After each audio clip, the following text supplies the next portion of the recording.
आफ्नै जीवनभित्र लुकेर बसेको आत्मबल, ऊर्जा, प्रतिभा, सम्पन्नता, प्रेम, शान्ति र आनन्दलाई चिनेर प्रकट गर्न नयाँ यात्रा प्रारम्भ गरौँ।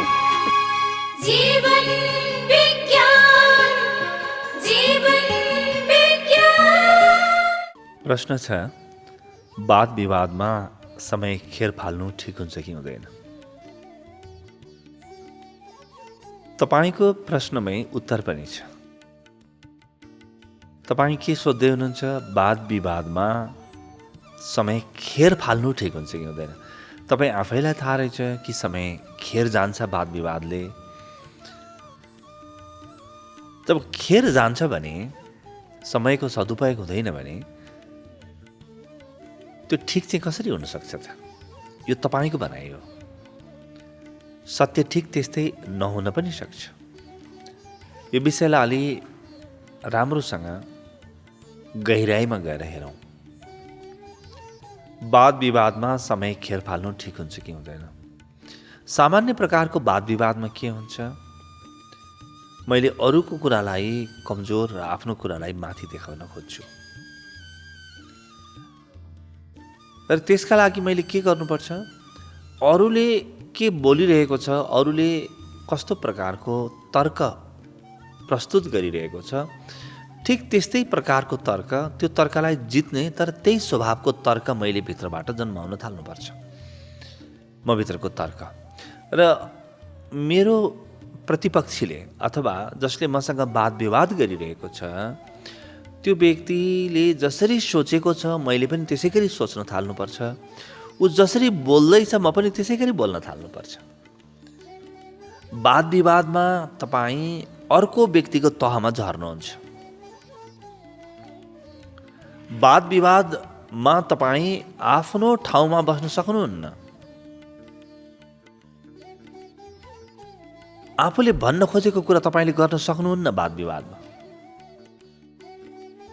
सामान्यतया जहाँ अहङ्कार अति उच्च हुन्छ, एकअर्काप्रति दोषारोपण हुन्छ, मेरो कुरा ठिक तेरो कुरा बेठिक भन्ने सोच हावी हुन्छ, त्यतिखेर नै वाद विवाद हुन्छ। र वाद विवादमा तपाईँ पर्नुभयो भने एक त तपाईँ अरूले जसरी सोच्छ त्यसै गरी सोच्न थाल्नुपर्छ, अरूले जसरी बोल्छ त्यसै गरी बोल्न थाल्नुपर्छ। यो एउटा तपाईँलाई धेरै ठुलो क्षति हुन्छ, धेरै ठुलो क्षति हुन्छ। कालान्तरमा तपाईँको आफ्नो निजता हराउँछ, तपाईँको आफ्नो व्यक्तित्व नै हराउँछ केही समयमा। किनभने तपाईँ खालि अरूले के भन्छन् के गर्छन् त्यसका लागि तपाईँ तयार हुन थाल्नुहुन्छ। तयार हुने मात्रै होइन, तपाईँ कसैसँग वाद विवादमा हुनुहुन्छ भने त्यो व्यक्तिले जे बोलिरहेको छ तपाईँ नबोलिकन मौन बस्दा पनि उसले बोलेको कुरालाई मैले कसरी गलत साबित गर्ने र मेरो कुराको प्रतिरक्षा कसरी गर्ने त्यसको तयारी गरिराख्नु भएको हुन्छ। तपाईँ आफ्नो काम गरिराख्नु भएको हुन्न। तपाईँ मात्र त्यही बिन्दुमा आफूलाई कसरी पेश गर्ने त्यही कुरो सोचिराख्नु भएको हुन्छ। त सुन्ने कला, श्रवण कलाको विकास पनि वाद विवादमा हुँदैन। यो अर्को धेरै महत्त्वपूर्ण घाटा हो वाद विवादको, जसरी हामीले बुझेका छौँ। अझ यसलाई अर्को आँखाले पनि हेरौँ। यदि वाद विवादमा तपाईँले आफ्नो दृष्टिकोण स्पष्ट बनाउनु छ भने तपाईँले आफ्नो दृष्टिकोण स्पष्ट बनाउनका लागि समय पर्खेर बस्नुपर्छ। तपाईँ पनि त्यही प्रकारको वाद विवादमा अल्झिनुभयो र अरूले जस्ता तर्क गरिरहेका छन् तिनी तर्कलाई गलत सिद्ध पार्ने प्रकारका तर्कहरू गरिराख्नुभयो भने तपाईँभित्रको विचारशीलता हराउँछ। तपाईँलाई एकछिनपछि आफूले के बोलेँ, मैले के गरेँ भन्ने नै थाहा हुँदैन। तपाईँभित्रको चेतनासँग नटुटिकन तपाईँ वाद विवादमा प्रवेश गर्ने सक्नुहुन्न। त्यसरी वाद विवादमा धेरै प्रकारका घाटा हुँदो रहेछन्, हामीले यो देख्यौँ। तर सबभन्दा ठुलो घाटा कहाँनिर हुन्छ त्यो विषयमा अझ हामी आएका छैनौँ। यो कुरालाई यहीँ छोडेर एउटा प्रश्न जुन हाम्रो मनमा जन्मिन सक्छ यो बिन्दुमा त्यो प्रश्नको निराकरण गरौँ। प्रश्न के जन्मिन्छ भने विद्यालयहरूमा, विश्वविद्यालयहरूमा, शिक्षण संस्थाहरूमा, घर घरमा पनि जुन वाद विवाद प्रतियोगिता भनिन्छ ती प्रतियोगिता ठिक छन् कि छैनन्, ती ठिक हुन् कि होइनन्। तपाईँ वाद विवादको कुनै प्रतियोगितामा भाग लिन जाँदै हुनुहुन्छ भने त्यसका धेरै प्रकारका फाइदाहरू छन्। फाइदा के छ? पहिल्यै तपाईँले आफ्नो सोचलाई एक प्रकारको बनाउन सक्नुहुन्छ। तपाईँले आफ्नो विचारलाई त्यो विषयको वरिपरि राखेर फराकिलो बनाउन सक्नुहुन्छ, त्यो भएर सोच्न सक्नुहुन्छ। तपाईँ पहिले सोच्ने सो अवसर तपाईँले पाउनुहुन्छ। प्रतिस्पर्धाको त आफ्नो घाटा छ जुन हामी अघिल्ला श्रृङ्खलाहरूमा चर्चा गरिसक्यौँ।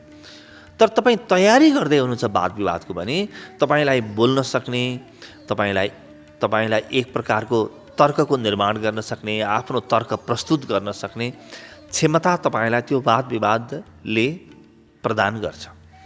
घरमा साथीभाइहरूको माझमा हुने सामान्य र स्वस्थ प्रकारको वाद विवादमा पनि तपाईँलाई केही न केही प्रकारको हित हुन्छ। तपाईँ आफ्नो विचार राख्न सक्ने बन्नुहुन्छ, आफ्नो विचार बनाउन सक्ने बन्नुहुन्छ र संवादको कला सिक्नुहुन्छ। अरूसँग कसरी जोडिने, कसरी कुरा गर्ने सिक्नुहुन्छ।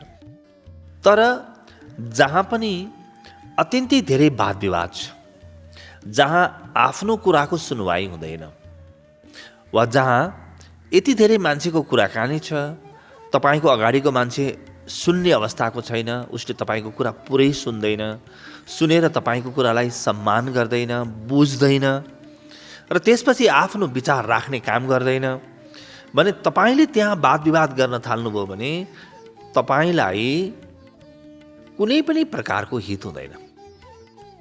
तपाईँले हित हुने काम कसरी गर्न सक्नुहुन्छ त? यो वाद विवादमा तपाईँले हेर्नुहोस् त, जब एकदम तातो तातो वाद विवाद भइरहेको छ, जहाँ कसैले पनि आफ्नो कुरा ठिकसँग राख्न पाइरहेका छैनन्, त्यहाँ के हुन्छ? तपाईँको महत्त्वपूर्ण समय यस्तो ठाउँमा खेर गयो जुन समयमा तपाईँले अरू केही महत्त्वपूर्ण काम गर्न सक्नुहुन्थ्यो। तपाईँभित्रको सृजनशीलताका लागि धेरै ठुलो समय उपलब्ध थियो। तपाईँले त्यही समय म आफ्नो जीवन कस्तो बनाउँछु, मेरो विचारधारा कस्तो हो, म कुन विषयसँग एकाकार गर्छु, त्यो सोच्नमा लगाउने हो भने हेर्नुहोस् त वाद विवादको समय कहाँ प्रयोग हुन्थ्यो। अब यो कुरालाई बुझ्न एउटा दुईटा उदाहरणले हेर्नुहोस्। महर्षि वाल्मीकिको जीवनमा उल्लेख छ कि उहाँ एकपटक आफ्नो रामायण लेखनमा, काव्य लेखनमा डुबेपछि, प्रारम्भ गरेपछि 24 घण्टा, 36 घण्टा, 48 घण्टा बाहिर निस्किनु हुँदैन थियो। उहाँ जबसम्म आफ्नो काम पुरा हुँदैन, भित्रको विचार प्रवाह, भित्रको स्फुरणा, भित्रको प्रेरणालाई जबसम्म कापी कलममा उतार्ने काम हुँदैन तबसम्म उहाँ अर्को काम गर्नु हुँदैन थियो, कसैलाई भेट्नु पनि हुँदैन थियो। किनभने तपाईँभित्रको सृजनशीलताले अभिव्यक्ति खोजिरहेको हुन्छ। अब महर्षि वाल्मीकिलाई तपाईँले गएर मलाई यो विषयमा तपाईँसँग वाद विवाद गर्नु छ भन्नुभयो भने उहाँ पहिले हार दिनुहुन्छ, भन्नुहुन्छ मलाई आउँदैन केही पनि, म एकदमै कमजोर मान्छे हो, मलाई क्षमा गर्नु होला, म न विद्वान हुँ, न मलाई तर्क गर्न आउँछ, न राम्रोसँग बोल्न नै आउँछ, म तपाईँसँग वाद विवाद गर्न सक्दिनँ, तपाईँले मलाई जितेको भन्ठान्नु होला भनिदिनुहुन्छ उहाँले। किन? जो व्यक्तिको आफ्नो विचार छ र जो व्यक्ति सृजनशील छ उसले कहिले पनि आफ्नो समयलाई बर्बाद हुन दिन सक्दैन। अल्बर्ट आइन्स्टाइनको जीवनमा, महान वैज्ञानिक आर्किमिडीजको जीवनमा पनि उल्लेख छ कि यिनीहरू अत्यन्तै कम बोल्थे र कहिले पनि वाद विवादमा पर्दैनथे। कुनै पनि प्रकारको वाद विवाद छ भने त्यो वाद विवादबाट आफू अलगै गएर यदि सकिन्छ भने ठाउँ परिवर्तन, सकिँदैन भने मन परिवर्तन, भित्र आफ्नो मनको कुना छ नि जहाँ कुनै पनि प्रकारको वाद विवाद पुग्दैन, त्यहाँ बस्न त सकिन्छ। तर यसको अर्थ तपाईँ हार्नुहोस्, हारलाई स्वीकार गर्नुहोस्, तपाईँले आफ्नो वक्तृत्व कलाको विकास नगर्नुहोस् भनेको होइन। त्यो विकास गर्नुहोस् र तपाईँ वाद विवादमा पनि सहजताका साथ आफ्नो रमाइलोपनका साथ प्रवेश गर्न सक्नुहुन्छ। त्यसमा छुट छ, त्यसले तपाईँलाई हित नै गर्छ। तर जब तपाईँ आफ्नो जुन मूल स्वभाव छ त्यो मूल स्वभावबाट तल झरेर, आफ्नो सृजनशीलताको क्षेत्रबाट तल झरेर अरू कोही जस्तो भएर पर धर्म ओढेर वाद विवाद गर्नुहुन्छ भने तपाईँको हितमा यो पटक्कै हुँदैन। र वाद विवाद गर्ने व्यक्तिले जहिलेसुकै अरूको दृष्टिकोणलाई गलत साबित गरेर आफ्नो दृष्टिकोणलाई सही साबित गर्ने जुन प्रयास गर्छ त्यसले व्यक्तिभित्रको सृजनशीलता मर्छ। त्यसकारणले हामीले बच्चाबच्चीहरूलाई स्वस्थ प्रकारको वाद विवाद सिकाउनुपर्छ। र स्वस्थ प्रकारको भनेको के हो? कमसेकम अरू कसैले बोलिरहेको छ भने आफू नबोल्ने, आफूले सुन्ने, श्रवण गर्ने। जति सुन्यो उति मभित्र विचार, मभित्र तर्कको जन्म हुन्छ। जति बोल्यो उति म चलिसकेको बन्दुक जस्तो अथवा पड्किसकेको पटका जस्तो केही नभएको हुन्छु। भित्रको मेरो क्षमता मर्छ। क्षमता वाणीमा छैन, क्षमता मौनमा छ। सारा प्रतिभाहरू, सारा सृजनशीलता मौनबाट जन्मिन्छ। म भित्रको मौनलाई म कसरी छुन सक्छु? म अरूको अगाडि बसेर कुराकानी गरिरहेको छु, वाद विवादै गरिरहेको छु र पनि मैले मेरो मौन केन्द्रलाई छुन सक्छु भने यो त सर्वोत्कृष्ट अवस्था हो। तर मौन केन्द्रलाई छुने प्रयास भने गर्नुपर्छ। मौन केन्द्रलाई नछोइकन म निरन्तर बोलिरहेको छु भने मेरो बोलीको अर्थ के छ? यो बोल्नुभन्दा त म त चुप बस्नु नै ठिक हो। यो बोल्नुभन्दा त म जीवनभर नबोल्नु नै ठिक होला। किनभने मेरो बोलीको सार के हुन्छ? परमात्माले हामीलाई जुन वाणी दिएको छ यो वाणीको उच्चतम प्रयोग के हो भने मेरो विचारलाई अभिव्यक्त गर्न वाणीलाई प्रयोग गरौँ। मेरो विचारलाई अभिव्यक्त गर्न, भित्र जुन विचार चलिरहेको छ त्यो विचारलाई मैले मुखरित गराउँ वाणीको माध्यमबाट। त वाणी र विचार एउटै हुनुपर्छ। भित्र जे विचार चलिरहेको छ त्यही कुरा मेरो वाणीको माध्यमबाट प्रकट हुनुपर्छ। र आज विचार वाणी बन्छ भने भोलि वाणी कर्म पनि बन्छ। मैले आज जे बोल्दैछु, चाहे म थाहा पाएर बोलिरहेको हुँ चाहे थाहा नपाइकन बोलिरहेको हुँ, भोलि त्यो मेरो क्रिया बन्छ, कर्म बन्छ। तब जब कसैसँग वाद विवाद गरिरहेको छु, कुनै तर्कमा म प्रवेश गरेको छु जुन तर्क मेरो आफ्नो विचारधारा होइन, त म जीवनमा गलत कर्म गर्न बाध्य हुन्छु। अब त्यो मेरो तर्कको सरणीले, तर्कको प्रक्रियाले म भित्र गलत केन्द्रहरूलाई जगाउँछ। सही अवस्था त त्यो हो जहाँ मेरो विचार, मेरो वाणी र मेरो कर्ममा एकाकार हुन्छ।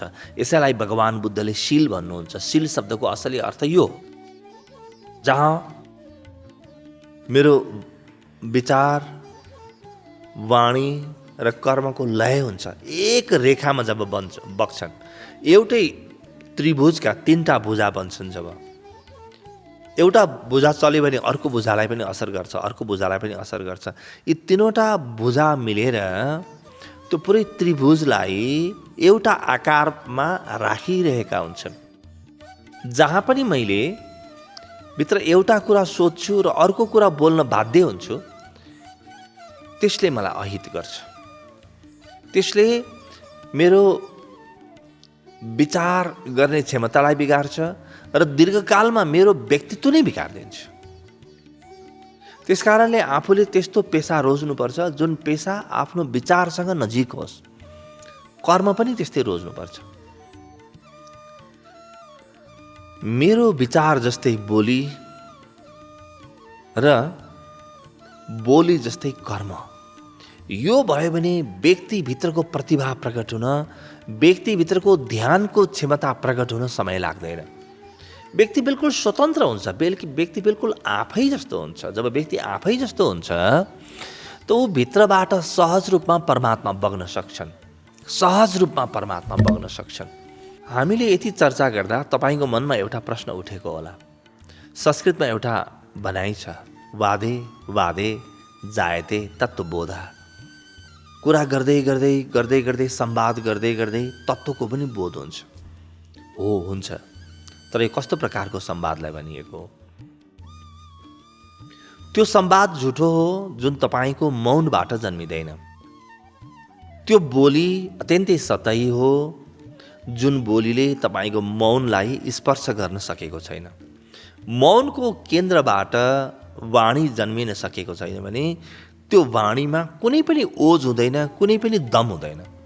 मौनको केन्द्रबाट जन्मिने वाणी छ भने त्यो वाणीले तपाईँलाई पनि हित गर्छ।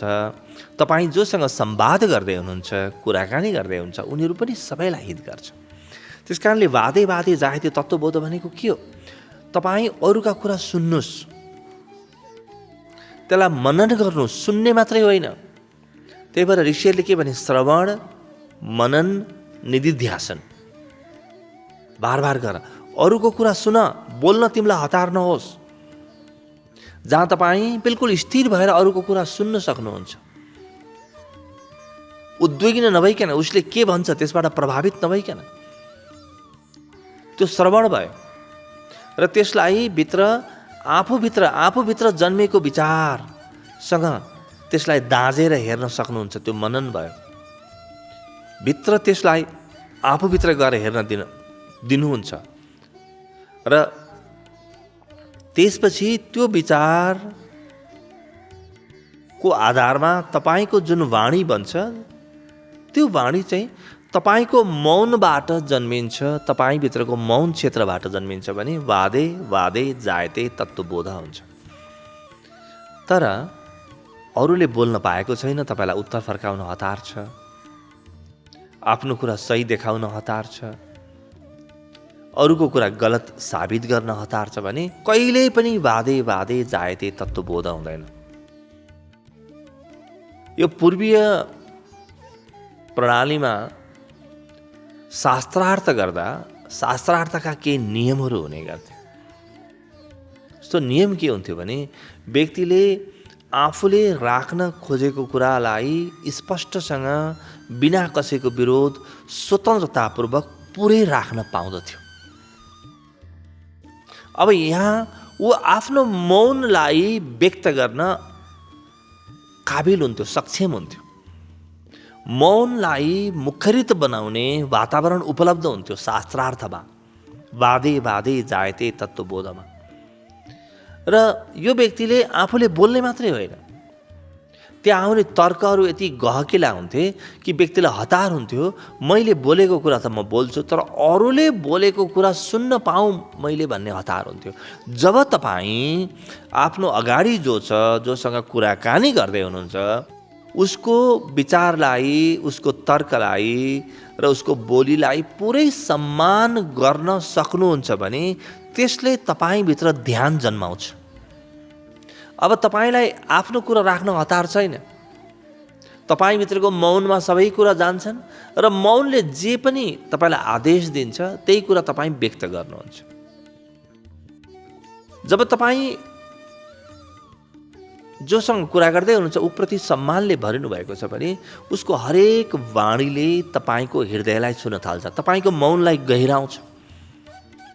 आफूभन्दा धेरै बढी जान्ने कोही प्रबुद्ध व्यक्तिसँग कुनै दिन कुराकानी गरेर हेर्नुहोस् त, उसले बोलेपछि तत्काल जवाब फिर्ता गर्न मन लाग्दैन, उत्तर दिन मन लाग्दैन।